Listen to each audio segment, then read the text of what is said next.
Doctor Mohammad Shafiq Amini साहब की हालत ज़िंदगी के बारे में।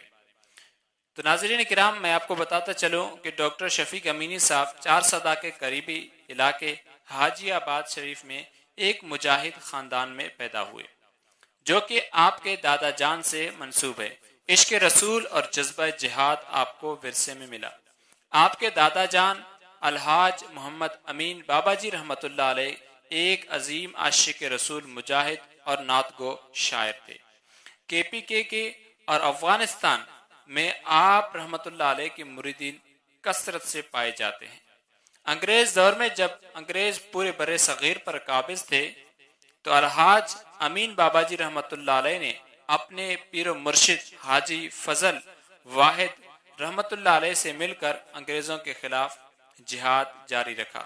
क़याम पाकिस्तान के बाद जब रियासत जम्मू और कश्मीर पर इंडिया ने गासिबाना कब्जा किया, तो कायद आज़म रहमतुल्लाह अलैह ने फौज कशी का हुक्म दिया। तो उस वक्त के आर्मी चीफ ने इस हुक्म से साफ इनकार कर दिया। तब डॉक्टर शफीक अमीनी साहब के दादा जान ने अपने मुरीदीन के हमरा मुजफ्फराबाद तक का इलाका इंडियन आर्मी से आज़ाद करवाया, जिसे आज आज़ाद कश्मीर कहते हैं। क़याम पाकिस्तान के बाद जब 1953 में ख़त्म नबुव्वत तहरीक का आगाज़ हुआ, तो तमाम मरकज़ी क़यादत गिरफ्तार होकर जेलों में चली गई। जिस जगह आज मीनार पाकिस्तान मौजूद है, वहाँ एक जलसा होना था। हुकूमत ने दफ़ा 144 का निफाज कर दिया और ऐलान किया कि जिस शख्स ने भी इस जलसे की क़यादत की, तो उसे सज़ाए मौत सुनाई जाएगी। चुनाचे उस जलसे की सदारत अलहाज मोहम्मद अमीन बाबाजी रहमतुल्लाह अलैह ने फरमाई और वापसी पर वजीराबाद रेलवे स्टेशन पर गिरफ्तार हुए और आपको सजाए मौत सुनाई गई। किबला शफीक अमीनी साहब ने जैसे ही जवानी में कदम रखा, आपको मसलक का बहुत ज्यादा दर्द था। आप मसलक का बहुत दर्द रखते थे।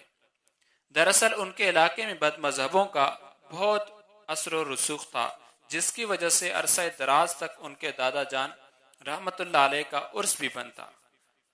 जब किबला डॉक्टर साहब जवान हुए, तो उन्होंने दरबार शरीफ का कंट्रोल संभाला, मज़ार शरीफ के साथ मस्जिद व मदरसा तामीर करवाया और महाफिल मिलाद व उर्स शुरू करवाया और बड़े बड़े उलमा को मदऊ करना शुरू कर दिया, जिनमें अमीरुल मुजाहिदीन अल्लामा हाफिज खादिम हुसैन रज़वी रहमतुल्लाह अलैह भी थे। तो काफ़ी अरसे से बाबाजी रहमतुल्लाह अलैह से ताल्लुक़ था। तो जब बाबाजी रहमतुल्लाह अलैह ने मुमताज़ कादरी की तहरीक शुरू की, तो सूबे खैबर पख्तूनख्वा से डॉक्टर शफीक अमीनी लब्बैक कहते हुए इस तहरीक में शामिल हो गए।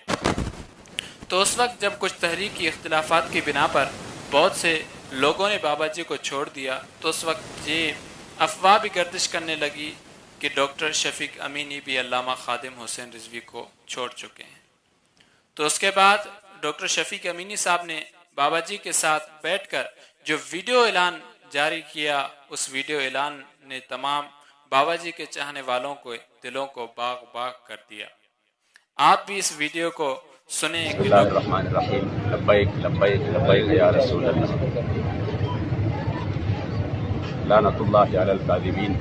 जो रात से खबर चल रही है, मैं सिर्फ इतना कहूँगा, अगर में फ़र्ज खबर फैल जाए पूरी दुनिया में, अमीरुल मुजाहिदीन हमारे दिलों की धड़कन को छोड़ चुके हैं और एक बंदा है जो अब भी इनके साथ है। इंशाअल्लाह वो एक बंदा मोहम्मद शफीक अमीनी होगा। लब्बैक लब्बैक लब्बैक या रसूल अल्लाह। 2018 में तहरीक लब्बैक पाकिस्तान पर क्रैकडाउन शुरू हुआ, तो जब अमीरुल मुजाहिदीन अल्लामा खादिम हुसैन रिजवी गिरफ्तार हो गए और आपके बाद किबला शफीक अमीनी साहब को तहरीक लब्बैक पाकिस्तान की अमारत सौंपी गई। तो किबला शफीक अमीनी साहब ने भी गिरफ्तारी देने का ऐलान किया और तहरीक लब्बैक पाकिस्तान की ये अमारत पहली मरतबा किबला अमीरुल मुजाहिदीन के साहबजादे किबला साद हुसैन रिजवी साहब को सौंपी और किबला साद हुसैन रिजवी साहब पहली मरतबा 2018 में तहरीक लब्बैक के अमीर बने। ये जगह याद रखना, जिन्होंने कलादम कलादम कहा था, इंशाअल्लाह ये जगह याद रखना, हम फिर से उससे 1000 गुना बढ़कर मैदान में